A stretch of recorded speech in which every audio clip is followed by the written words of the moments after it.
Okay, welcome everyone. Thank you for coming to our Myersdale Public Library for this presentation celebrating the Somerset County Fair's 125th anniversary. I'm Jennifer Hurl. I oversee the library's Pennsylvania room. And Terry Foster, did you want to say anything, Terry? Well, I'd just like to welcome you to our library for this program. We're happy to have you with us, and we're delighted to have Lynn doing this presentation. Lynn is one of my devoted volunteers in the Pennsylvania room. She and others help us with a lot of projects back there. And Lynn has been involved with the fair for a long time. So a while back I said, hey Lynn, how about you want to do a program? And here she is. She delivered the program at our Historical Society in June, and she's kind enough to do the same here. She's also going to be delivering the program on Senior Citizen Day at the fair, which I think is Friday the 18th, is it maybe? Friday of Fair Week. Yeah, 11:30. 11:30 in the Decker Barn. So, if you know anyone who might want to take in her program, there's one more chance. We also have the 2024 County Fair Queen, Sydney Walker from Berlin, with us here tonight. So thank you very much, Sydney, for coming, and she'll be rounding out the presentation after Lynn's done. And I don't know how many of you are familiar with, a lot of you here are, I know, Betty Christie, who is one of our other staff members here at the library. She's rather famous for her chocolate cakes. If anyone attends Death by Chocolate, you're familiar with Betty's cakes. But Betty kindly baked a chocolate cake celebrating the fair. And we have just about every fair animal imaginable one here. And we're not auctioning this off. We are going to be cutting it. And afterwards, anyone who would like a piece of Betty Christie's famous chocolate cake is welcome to one. So at the end of the presentation, we'll have slices of her cake and some chocolate chip cookies. But I will, without further ado, I'll scoot out of the way here and shimmy back around. But Lynn Shaffer and her presentation on the fair. Good evening. I want to thank everyone for coming this evening.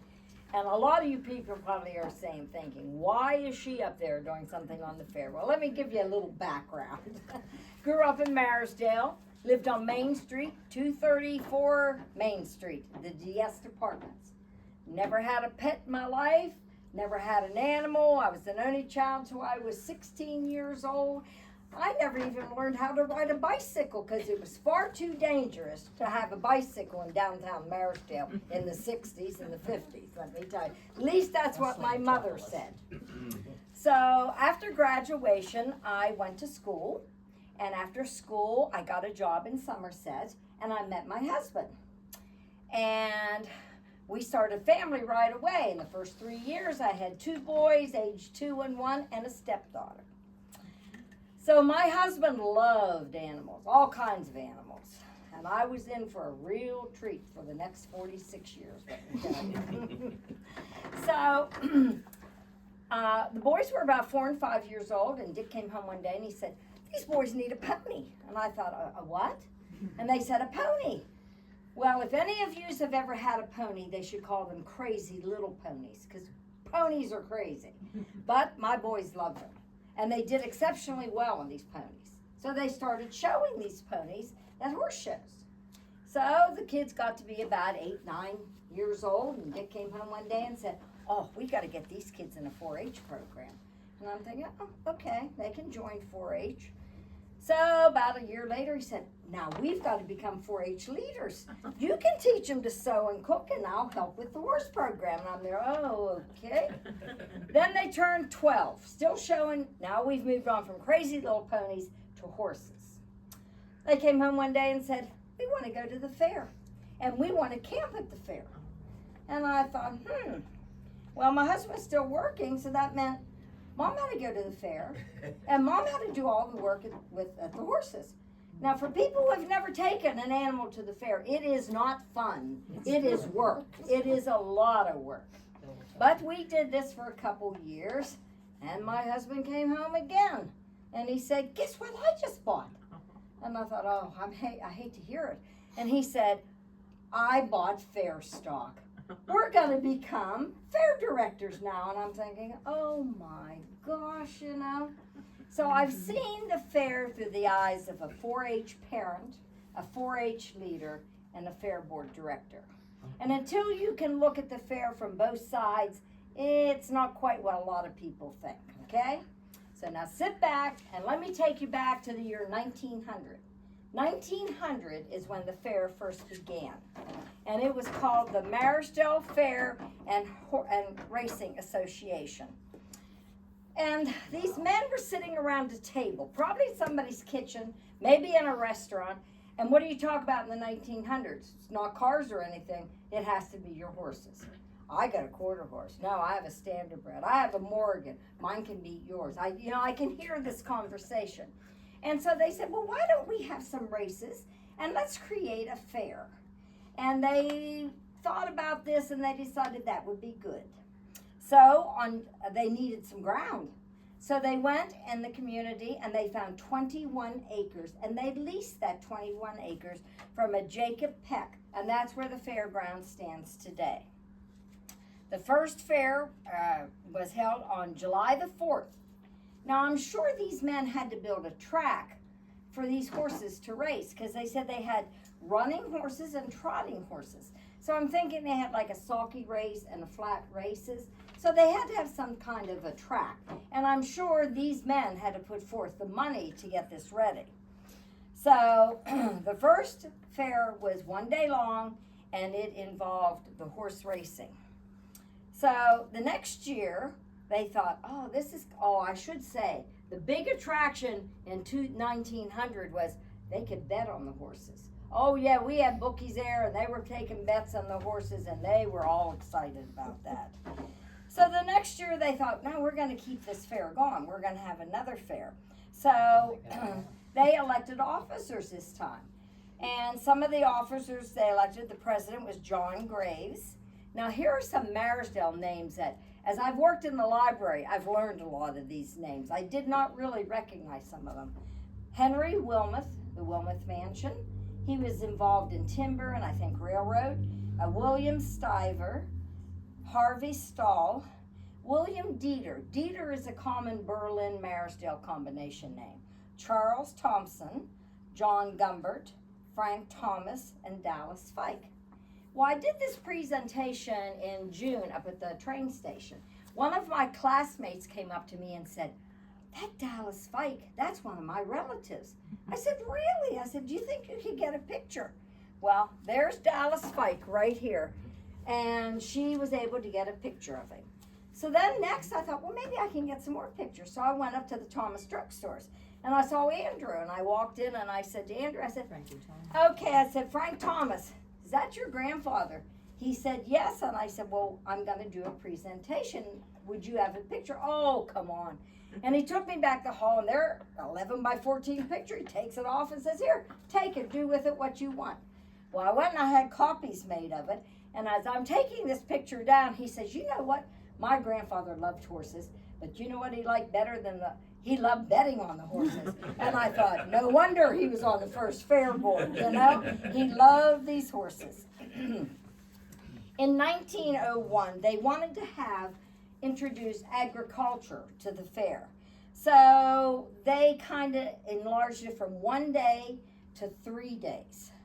And in my mind, I can imagine there weren't buildings on this property. So I'm thinking there was probably lots of tents and so forth showing their wares. 1903, this is what you're looking at here, and it's fair stock. In 1903, they decided that they would sell fair stock and to gain some money, some capital, so that they could continue these fairs. So they sold 80 shares of stock at $50 each. They had about $4,000. Probably back in 1903, $4,000 was a pretty tidy sum of money. But I'm sure they had to buy that 21 acres that they were leasing, and they started wanting the fair to build and become more agricultural. But in 1903, they decided they should go to the judge in Somerset and see if they can incorporate. And so they had just raised this $4,000, and the judge said, "What are you going to do with this $4,000? How do I know you're not going to be profiting some of this money?" So he declined them. He turned them down. He said, "No, you cannot incorporate." So they went back, and they still had their $4,000 money, and they decided they wanted to increase and enlarge the fair to involve animals. They said cereal, and I'm thinking that must be like corn and oats, and vegetation. I'm thinking maybe things from the garden. Now, they had the first fair July the 4th. Now we have moved it to the 3rd week in September. Now back to this fair stock. In order to be a fair board member, you must own stock. Now, the first stock you heard was sold for like $40 or $50. Right now, I'm not sure. It all depends how much you want that stock and what the buyer or the seller wants to sell it for. But I'm thinking you're probably looking around $400 or $500 per fair stock to buy today. So in 1905, they decided they were going to invest some money and really build a track. I found this is quite amusing myself. It took 2 months to build this track. And the track is where the track is today for $100 and 2 months of work. Today they pay $100 an hour just to run a piece of machinery, you know. I found that amazing, and that we are still using some of that track today, you know.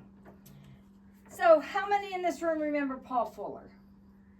Okay, Paul Fuller, he was mayor of Marsdale. When I was in school, I thought of him as an old man. You know, he's been around a long time. He was interviewed, and he said in 1923, he went to the fair, and he said they had a freak snowstorm in 1923. There was snow for the fair, unheard of, you know. But so eventually they moved to fair. But what does everyone say today when it's fair time? Well, you know, it's fair week, it's gonna rain. That's correct. But back then they were worried about the snow. He remembers going to the Kids' Day. Back then there was a trolley ran from uptown Marisdale to the fairgrounds. His parents gave him 40 cents, 8 nickels to spend the day. He took the trolley down, got his food, his amusement, did what he wanted, and had money to go back home. You know, all things have changed, but the one thing he remembered the most that impressed him was the auto racing. Auto racing was just starting to come into there, some automobiles, just all this. Remember that name, Gurley. Okay, auto racing was coming around, and in 1922, we had more improvements to the fair, but in 1909, T.W. Gurley was driving an EMF. Never heard of an EMF card. I looked it up. To me, it means it's just a brand. And Lee Huffman was driving a Maxwell car. Now, on the track, it was a 5-mile race. So, Gurley finished the race in 7 minutes and 32 seconds. But Huffman finished the race in 7 minutes, 30 3/4 seconds, and he was the winner. Auto racing had caught on at the fair, and it has been at the fair ever since. The only difference is today it's faster, louder, and bigger. But it has stuck around, and people enjoy the fair. And you can see, look at the year of probably those vehicles. And the pit crew was out, and they just love having the races. And they had the grandstand then, too. I see the grandstand. Yes. And some of these pictures, yes, they had the grandstand. And that was, I'll go to when I tell you the grandstand was built, the newer one. But yes, this was the old wooden grandstand. I remember going to the fair when that was still in existence. That was in the 60s and 70s. Yes. I like the roof. You're right. The roof was very important at that time. Yes, very, very important. Okay, in 1924, they went back over to Somerset, talked to the judge, and the judge this time granted them that they could incorporate. So that was a big attraction. And they changed the name from then to the Somerset County Fair.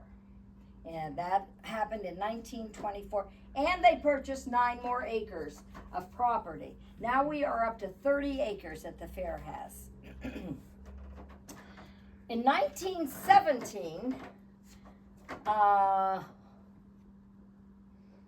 1917 and 1919, there was an air show. I'm sure airplanes were quite a new thing back then. Who ever saw an airplane? Yet they came to the fair and it was a huge success. People loved them.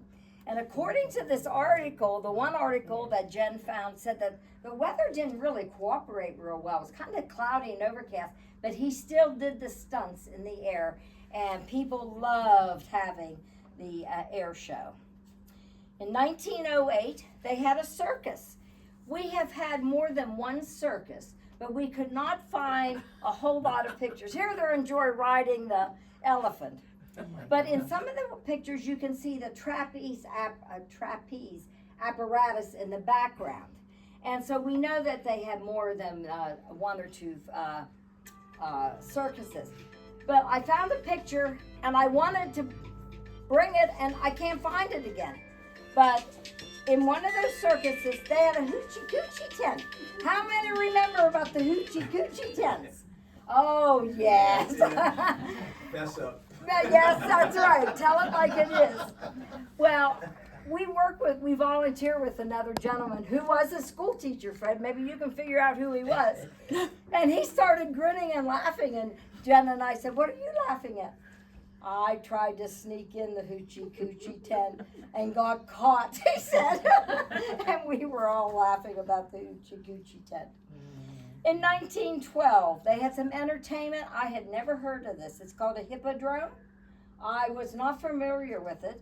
It is chariot, right? They had chariot races. They had horseback riding, bareback riding, trick riding, 6, and 18 horses. And I'm sure they were probably racing around the track. It was a very big success also. In 1924, they added the parade. And this was a huge success. This here picture came from 1912. For us Marisdale people, we know where Reich's Auditorium was. How many know where Reich's Auditorium was? Yeah, you have to be from Marisdale to know that. But look how they decorated this car. Now, they didn't really say they had a parade back then, but it looks like they must have had something that this car was all decorated. I just thought that was a cool picture. What is that on that car? It looks like flowers. Yeah. Flowers and greens are cut and put on this car to decorate it, yes. But in the very beginning, when they started having these parades, the parades all started uptown, Marisdale. They did not start where they do today, and they would parade from uptown Marisdale down to the fairgrounds. Today, the parades start at the fairgrounds on the track, and they parade around the track. But as we were looking at these, this is a place Grange would highlight the Grange that they were in. Here's some kind of a Dairy Queen. Here, go next one, Jen. Vim had a 4-H club. I can't imagine they had a 4-H club. And White Oak, Kitchen Band. Now, White Oak still has the 4-H club, but there's a kitchen band. Yes. And this Springs had a 4-H club. What a place to highlight your 4-H clubs and everything. And I feel that a parade like this is what brought the fair together as maybe a county. Other people would come, and the bands started coming, and all your local clubs, 4-H clubs, and even the Maple Festival got in there. Maple syrup is good anytime. Oh, isn't that so true? Since we're the town of Maple. Now, this is probably, for 50 years, this is probably the anniversary of the 50th fair. And we're believing they're bunnies, and they just multiplied and multiplied, I guess, is the thought of it. 4-H grows. And here's a farm. Edison Hay, he was a fair board member, and I'm sure he had his own float to promote the name of his farm and the cattle that he raised. Do we have any more pictures of the fair? That's in the fair. Okay. Now, the fair became, this is what the original founding members wanted, a showcase for agricultural. So the first fair book was printed in 1934, made 10,000 copies. These copies were distributed all over the county. But at the fair, back here in the back room, we have a fair book. We have a copy of the 1915 premium book. If you want to read something quite interesting, you should come read that.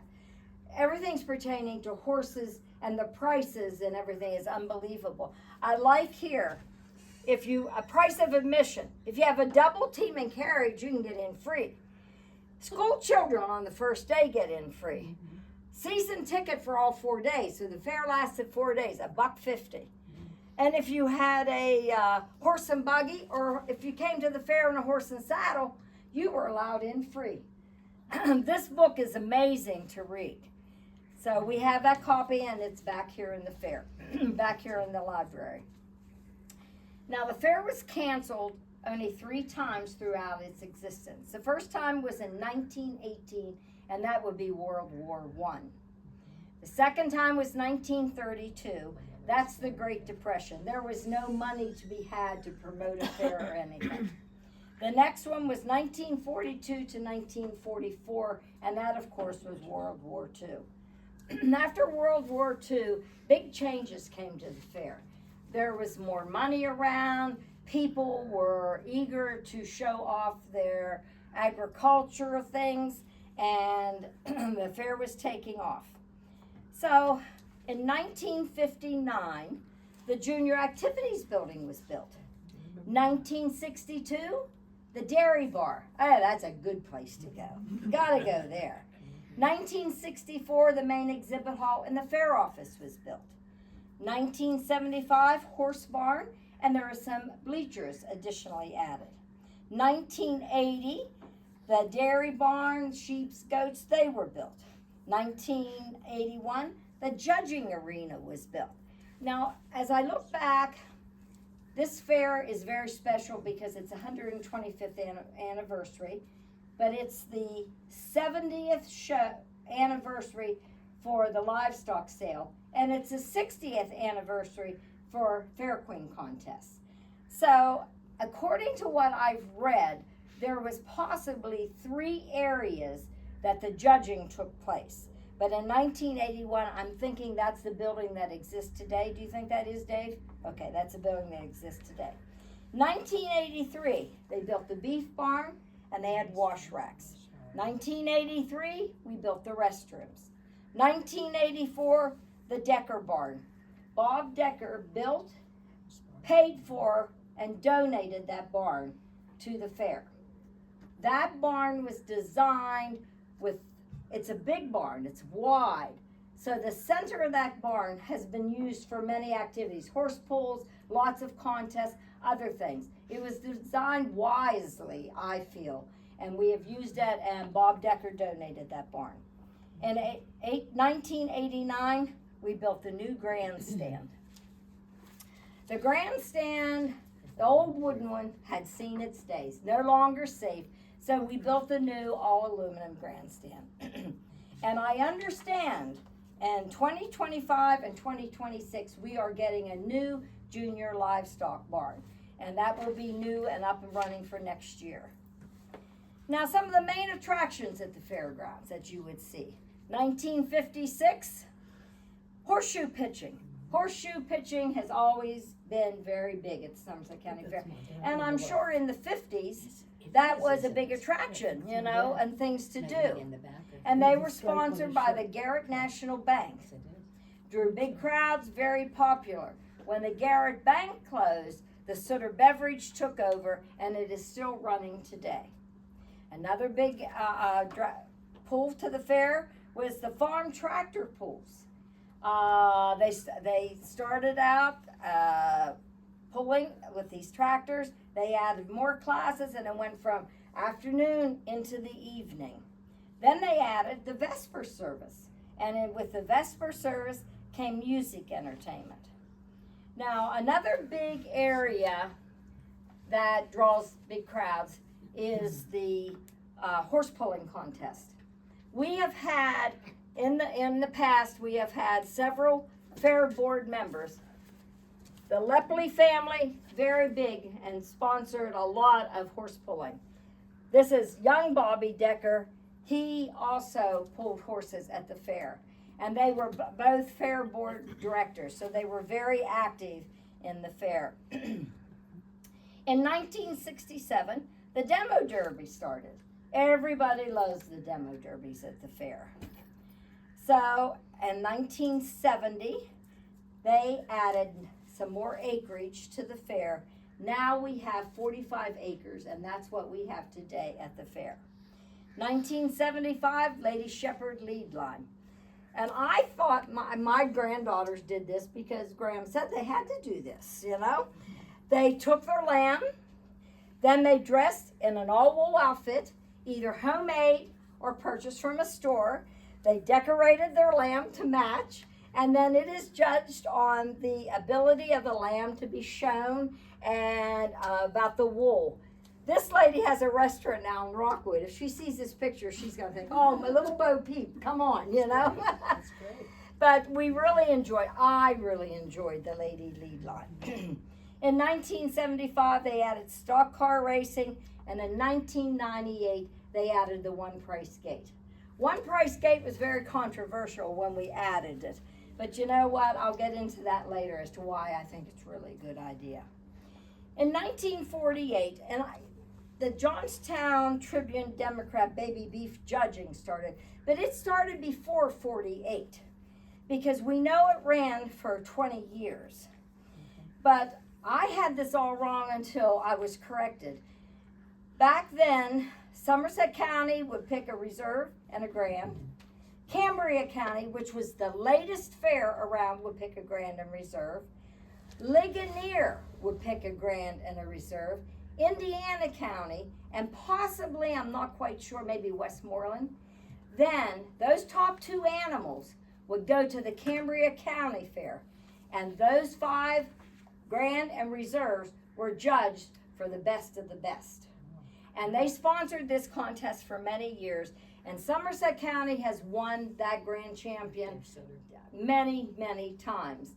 So in 1950, the grand champion sold for 22 cents a pound. So this Johnstown Tribune Democrat continued for well over 20 years. But then the Somerset County people thought, why don't we start our own Somerset County livestock auction? And then all the kids can participate. Because back then, what animals weren't auctioned off, we didn't have the auction, they were taken directly to Pittsburgh. And they were sold at the Pittsburgh Livestock Barn. So this would give all the people in Somerset County an opportunity for their animals to be sold in the auction. So just let's compare. Last year's grand champion sold for $4.25 compared to 22 cents. Okay, now I'm going to just roughly break these figures down. Last year's auction, 28 steers, $150,000. 19 goats, $20,400. 47 lambs, $56,000. 134 swine, $171,000. And then they started adding meat chickens, which I was not aware of. They sold for $3,700. The total livestock auction brought in over $400,000. We have had, Somerset County has had the top livestock auction in the state. I remember years when it was like $500,000 was sold, animals were sold.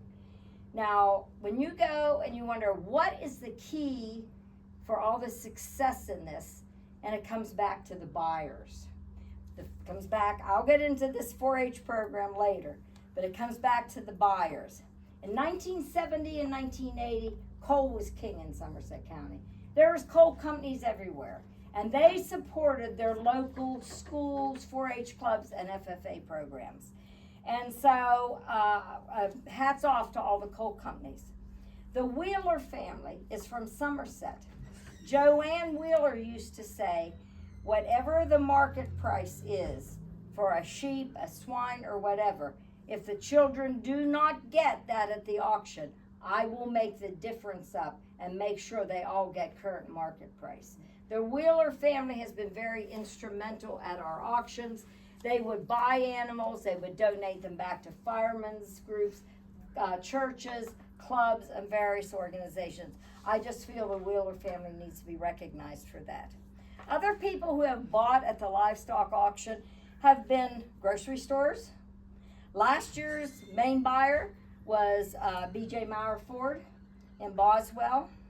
Veterinarians, and oh heaven's sakes, if it's a political year, those politicians are out in full force, and they buy the animals. There's meat packers, not only from Pennsylvania, but from Maryland that come and support this livestock sale. And we get great support from Somerset and Cambria County also. But let's always remember Grandma, Grandpa, the aunts and uncles. They come and they support these kids. And that is what has made our fair such a success. In the 80s, 70s, we had an extremely wonderful 4-H program. And that's because of the agents that we had. We had 5 agents that I think were outstanding. Bob Brown, Dick Ely, Bob Antrim, Jim Balke, and Marie Kiefer. These extension agents worked with the kids and they worked with the fair to make it a success. In my estimation, you have the carnival and you have all that at the fair. But Somerset County Fair is not a fair unless we have those animals, because we are, once again, an agricultural fair. So, but as a fair board member, I used to be able to sit back and I would listen to the judges they get to come to judge these animals. And I would hear the judges say, if you were invited to judge the animals at Somerset County, it was quite an honor. They had the best animals, and whatever they were judging, that set the standards for the rest of the state. We should be very proud of a junior livestock sale. I was at a luncheon one day last year, and I heard this woman say, oh, that Somerset County Fair gets some money from those animals. And I just wanted to pull my hair out. I thought, no. And I corrected her. I said, no. The Somerset County Fair Board directors do not make a penny. Now, they have a committee that organizes that sale. Every animal that is sold, 1 or 2%, is given to the livestock committee. That pays for, you are paying for the transportation for your animal to be hauled to the processing plant. It pays for all the advertisement of the junior livestock sale. And they also have a scholarship fund for like seniors who are going on to colleges or VOAG schools or something. They give scholarships to these kids. That is what that money is used for. The kids get the money. I was very upset when I heard that. I couldn't believe that.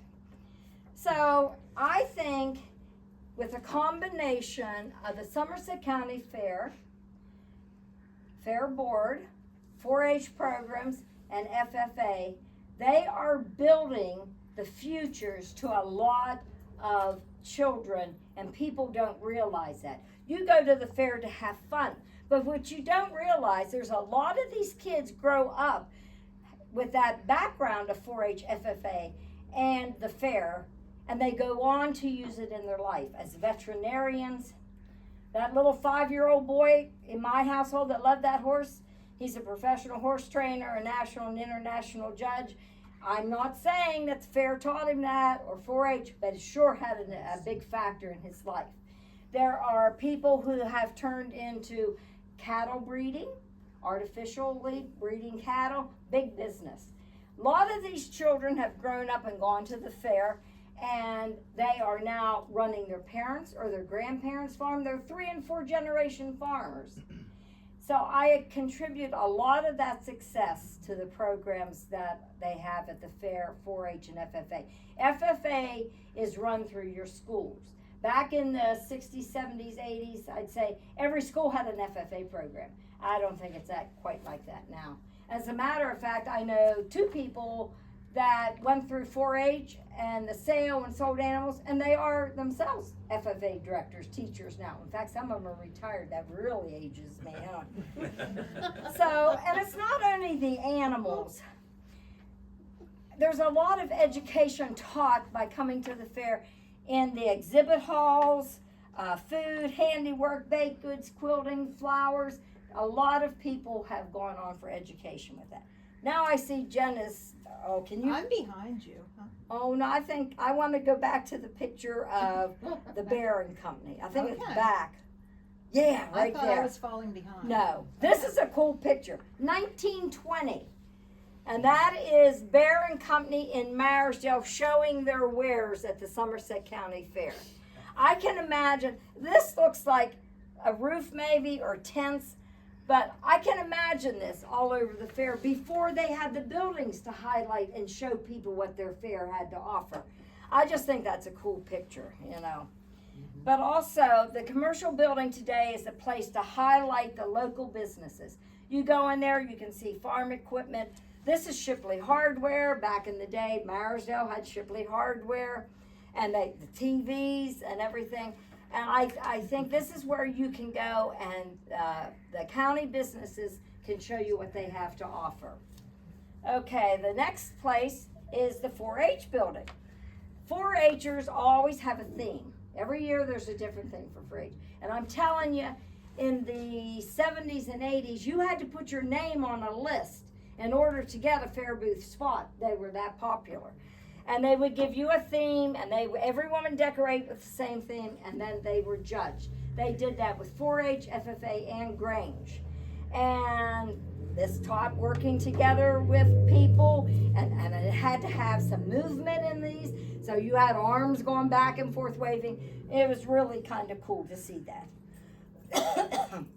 Okay, let's go to the exhibit hall. Here we are at the exhibit hall. Canned goods,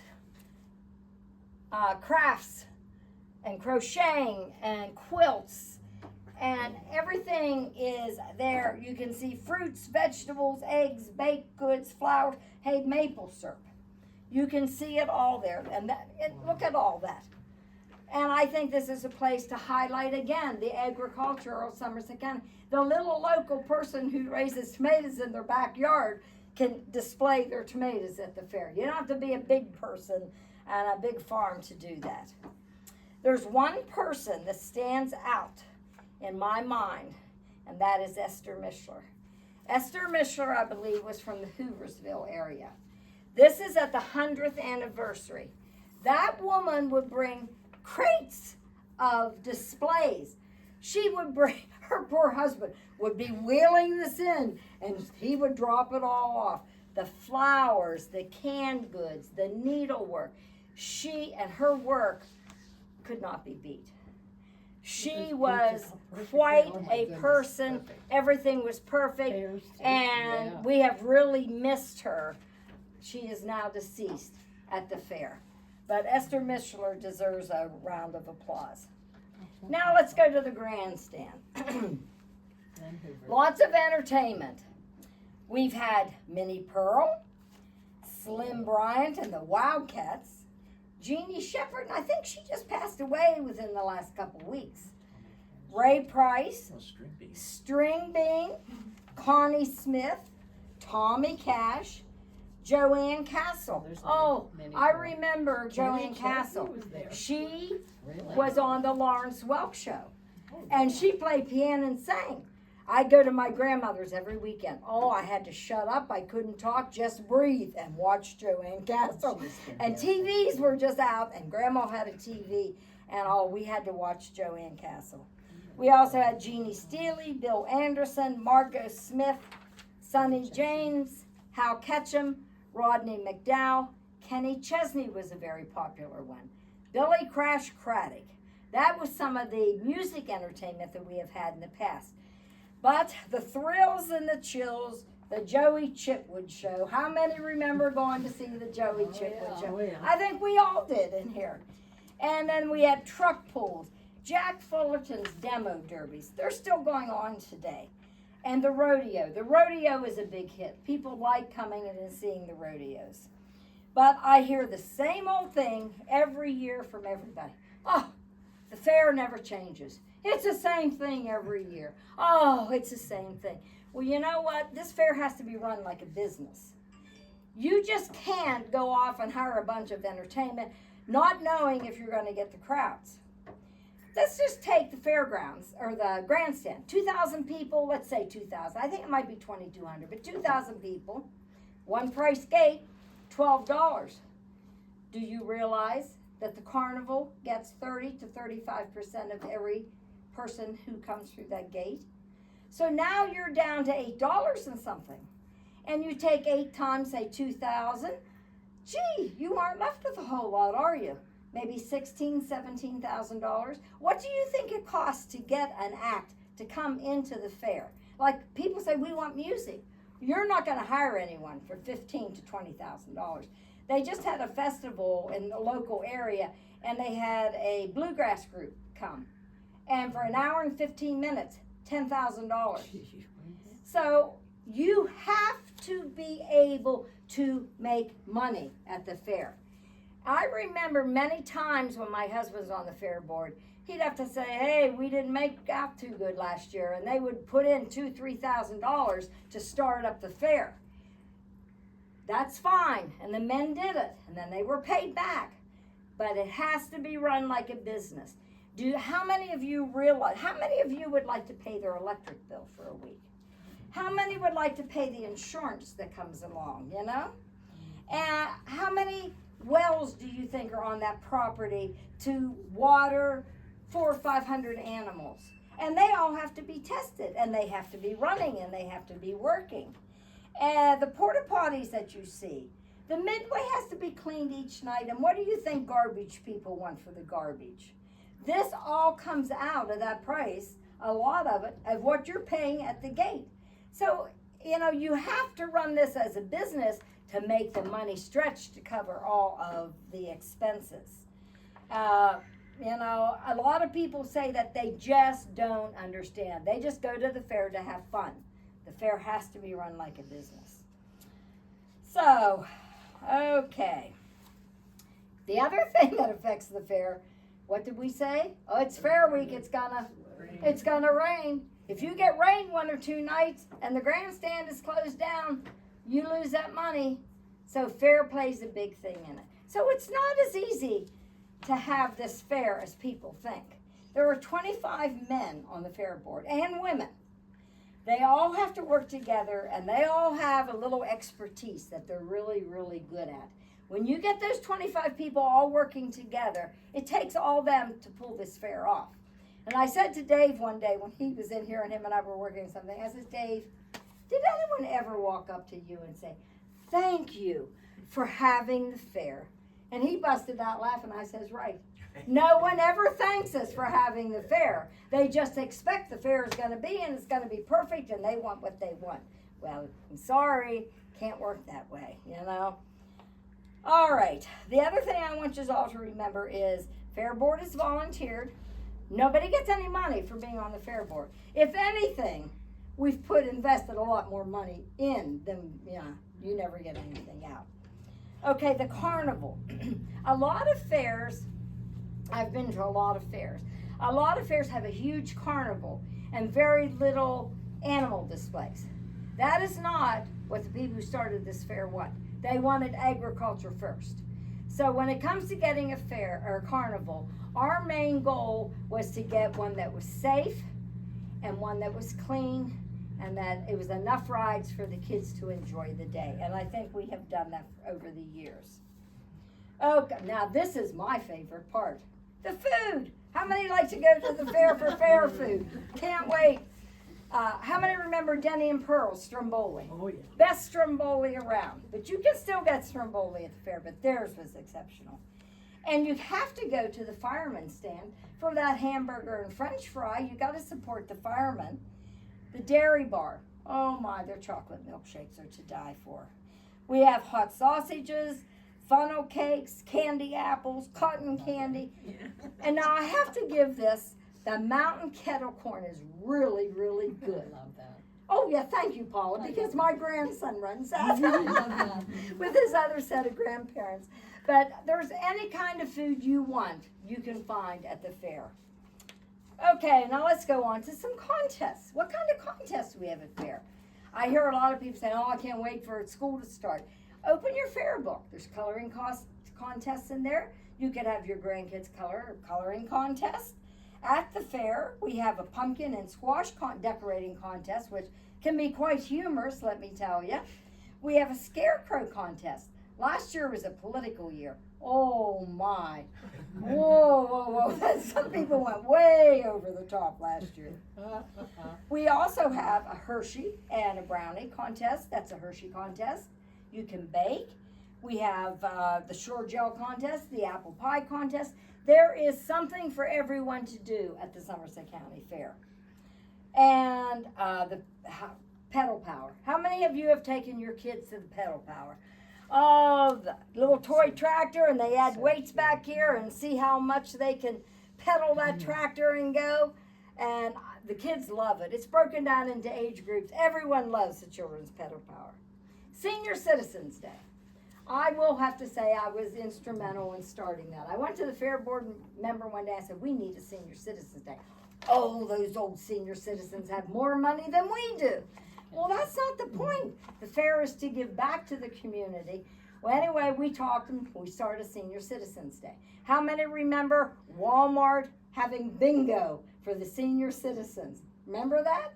Well, Walmart came to the Somerset County Fair. We played bingo. We had an ice cream social, which I think they still do today. And then we had music entertainment. So this is another way that the fair gives back to the communities. Okay, Fair Queen Contest. I said earlier, this is the 60th year for the Fair Queens. They are going to be the parade marshals this year. They are all going to be recognized at the parade. Our first Fair Queen in 1966 was Nancy Moss. Okay, we have had the honor, Somerset County, to have 5 state Fair Queens. In 1987, Jill Rumford was the very first state Fair Queen. That's the year they started the state Fair Queens. 1990, Wendy Will. 1994, Jennifer Randall.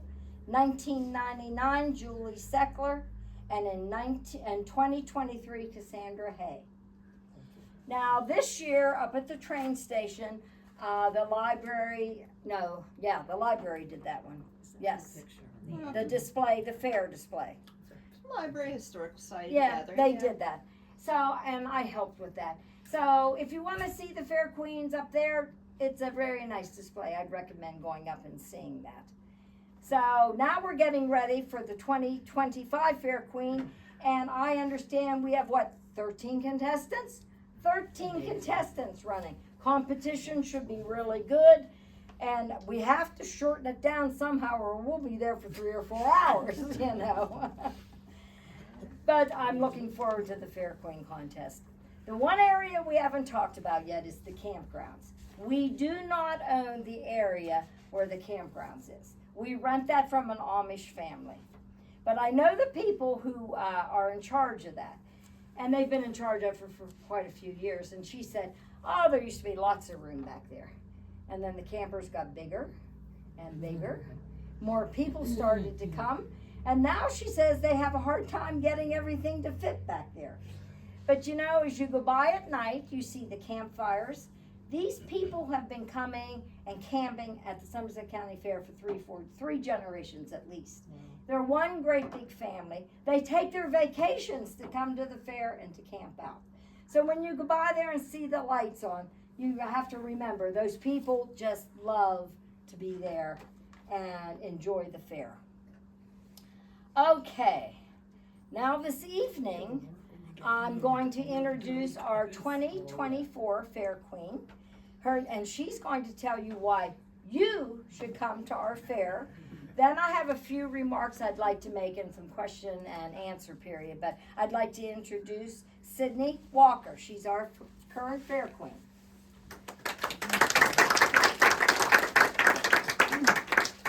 My name is Sydney Walker, and I've had an amazing year as Fair Queen this year.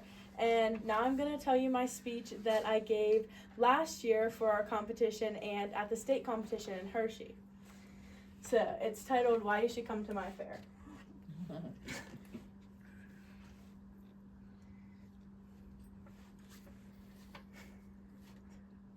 I forget how it starts. Give me a minute.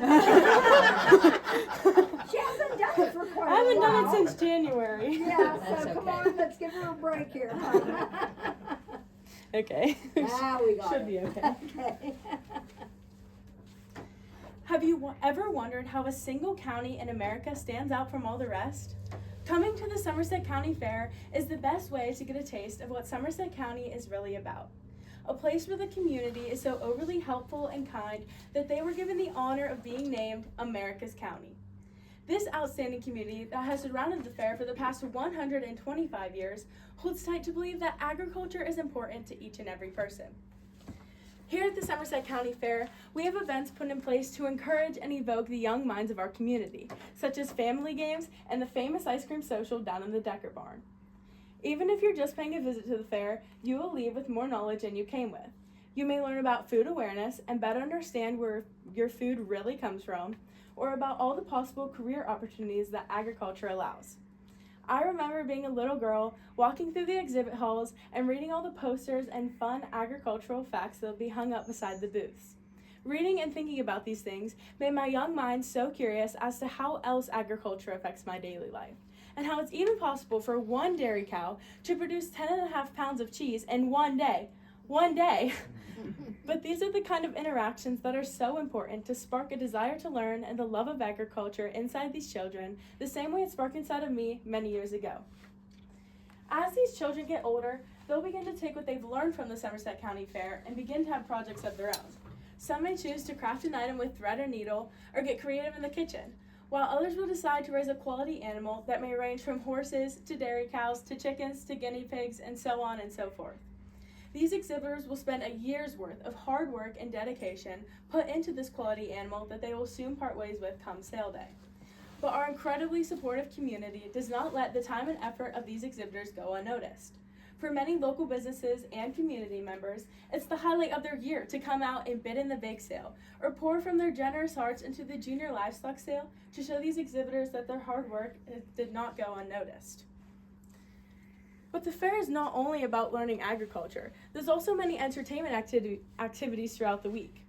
First, you may walk into the grandstands to watch harness racing, which is the event that brought our fair to life 125 years ago, and now it's the first event of Fair Week on that first Thursday.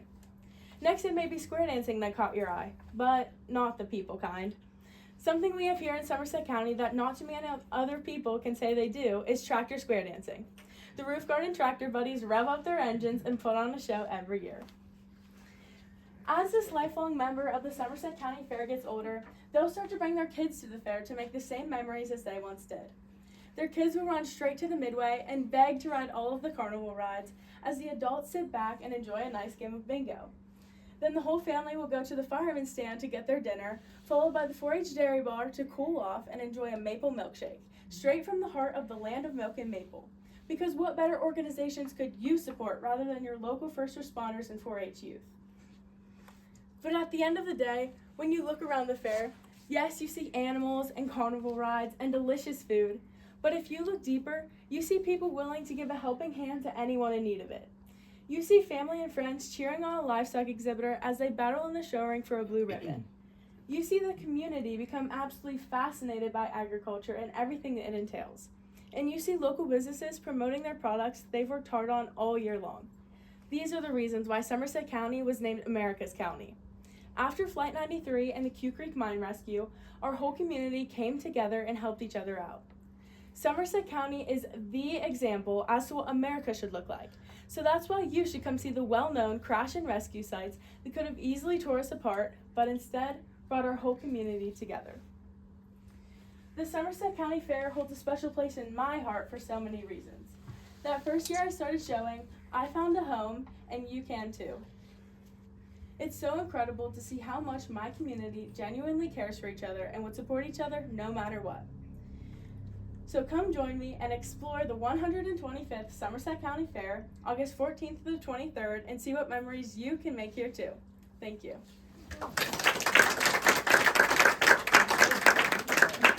Very good, thank you very much. I myself would like to thank the library for coordinating the pictures and everything together so that it went along with the talk. And most of these pictures, a lot of them we did get out of the newspapers, all Yes. newspapers. Yeah. A lot of these pictures came from the New Republic when they donated them to the library. And also we have at the fair this year in the exhibit hall, we have a photo board, quite a few photo boards, a lot of photo boards. Yeah, and I tell you what, they date back from 1940 probably up to the year 2000. So go in the exhibit hall and look at them, and there is going to be a display case in there with your fair queens and memorabilia from the past fairs, the 100th anniversary and so forth. So we hope that you will enjoy that. And I personally would like to thank you all for being here tonight. Please go to your fair, support it. And when you go there, maybe some of the things I mentioned tonight you'll think of, and I hope so. Now, are there any questions that you would like to ask me about the fair? Anything at all? There's one thing I did forget, and Sydney, you mentioned it, and I thought, oh my goodness, that's the bake sale. I think we even had a We picture had of it. yeah. Yeah, well, I zoomed right by that. Okay. But every year, this is something else that the fair board donates back to the community. They bring their baked goods in, we cut a little sliver and we judge them. The next day we have an auction. That money goes to a needy Somerset County person who has an illness or maybe a disaster on their farm or something, and we all come together to give them that money. And the fair board does not keep any of that money, trust me, it all goes to that individual. So that's another thing that the fair board does to give back to the community. So, okay, any questions?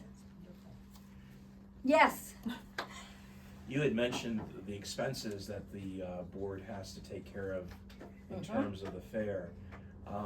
About 25 years ago, the community of Garrett used to have a festival, a carnival, and that always seemed to be running strong until they had to discontinue it. And my understanding was they had to discontinue it because of the explosive costs of liability insurance. I'm sure.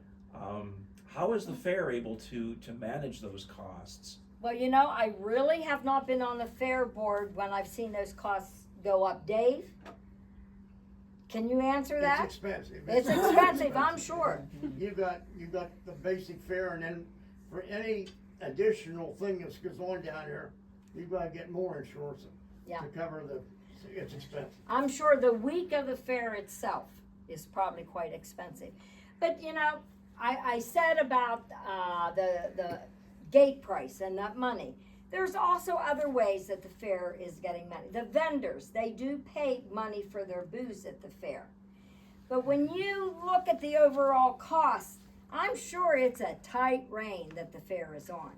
Now, you can write grants to get new buildings and so forth, and I don't know this for a fact, but I'm assuming there's probably a grant written for this new building that's being, do you know, Dave, is that correct? Exactly. Exactly. That's how these buildings get done, is by grants that are supplied by the state. So, And Carl Walker, this year to build a new judging arena, Carl Walker Metzger was very instrumental in getting a very enormous loan for that building to be built. I know what the new grandstand cost when they built it. That was in, 1998. I can't imagine what a building would cost today. And I'm sure if they're gonna build it, it's gonna be a very nice building that can be multitask, used for other things. But when I say it has to be run by a business, they cannot throw their money away. It has to be run like a business. And people just don't realize that. They think the fair's the fair and everything is so much fun and glory. And it is not run like that. It has to be run as a business. If you do not have a person in charge that is a good business person, you're gonna be in trouble. Any other questions? Yes. as a city girl, what's the difference between a 4-H and the Grange? Okay, Grange is for the adults. Okay. Now, there are junior Granges, but that's mostly for adults. 4-H is from kids, I think it's from 10 to 18. FFA goes up to age 21. So if you go into the livestock barn and you see a 20-year-old kid auctioning off an animal, that's because he's a 4-H member. Granges are never in anything like that. It's more of an adult organization. Mhm. Any other questions? Yes, when are they gonna put a roof on the grandstand? Oh, honey, that costs as much as a grandstand. That probably, not in your lifetime, honey. She went to school with us too, so we all know her age. Oh, Lynn, I had, on that one slide when you talked about the new grandstand, I had a little tagline, there's a good reason there's no roof. Okay. And that was because I think, didn't you mention back in the PA room last week, the cost? The cost. When we built that grandstand, the cost of the grandstand alone, double it for the roof. And back then, we could not, I think it was almost $500,000. Was it $390,000, Dave, for that back then? That runs in my mind. If there'd been a roof, I don't think it was that much for the, what's there now, if the roof would've been, yeah. It was just astronomical. And the fair board said, we just can't afford it. So that, and I miss the roof. Oh my, I miss the roof. But I don't think in our lifetime the roof is ever gonna happen. Any other questions? Okay, I hope I've taught you something or opened your eyes a little bit about the Somerset County Fair and how it's run. Everyone make sure you grab a piece of Miss Betty's chocolate cake. And I want to thank everyone for coming. Appreciate it. Wonderful. Yes, Thank you again.